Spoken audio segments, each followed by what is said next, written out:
Gita LLB সিরিয়ালের আজকের পর্বে তোমরা দেখবে ঝর্ণা অগ্নিজিৎ মুখার্জিকে ফোন করে বলে, আমার কেসটার কি হলো? আমার স্বামী তো এখনও নিখোঁজ রয়েছে। আমি যে আপনাকে এত এত টাকা দিয়ে গেলাম, আপনি তো আমার কেসটা লড়লেন না। তখন অগ্নিজিৎ মুখার্জি বলে যে কোর্টে ডেট দেওয়া হয়েছে 6 মাস পরে, আর তখনই এসো, এখন তুমি এসব কথা কেন বলছো? তারপর অগ্নিজিৎ মুখার্জি ফোনটা রেখে দেয়। আর এদিকে পরদিন কোর্টে ঝর্ণা চলে আসে গীতার কাছে এসে অনুনয় বিনয় করতে থাকে যে আপনি প্লিজ আমার কেসটা লড়ুন, আমার স্বামী 6 মাস যাবৎ নিখোঁজ। আমি এক উকিলকে অনেক টাকা পয়সা দিয়েছি, কিন্তু সে কোনোভাবেই তা বিচার করতে পারছে না। তারপর ঝর্ণাকে জিজ্ঞেস করে গীতা যে আপনার হয়ে কেসটা কে লড়ছিল? তখন ঝর্ণা বলে অগ্নিজিৎ মুখার্জি।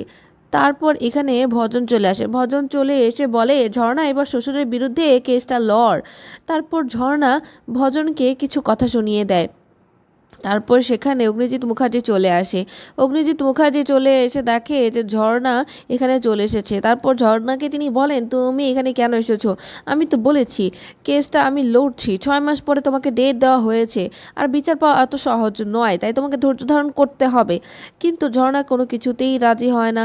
ঝর্ণা গীতাকে বলে আপনি প্লিজ আমার হয়ে কেসটা লড়ুন। তারপর গীতা বলে ঠিক আছে, আমি আপনার হয়ে কেসটা লড়বো। তারপর অগ্নিজিৎ মুখার্জি বলে না, তুমি কিছুতেই এই কেসটা লড়তে পারো না গীতা।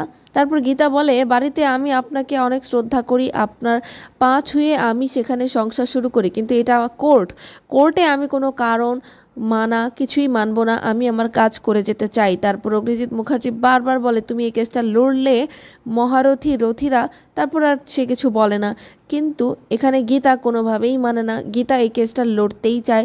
আর এদিকে অগ্নিজিৎ মুখার্জি চিন্তা করে তুমি আগুনে হাত দিয়েছো গীতা, তুমি জানো না তুমি কত বড় বিপদের সম্মুখীন হতে যাচ্ছ।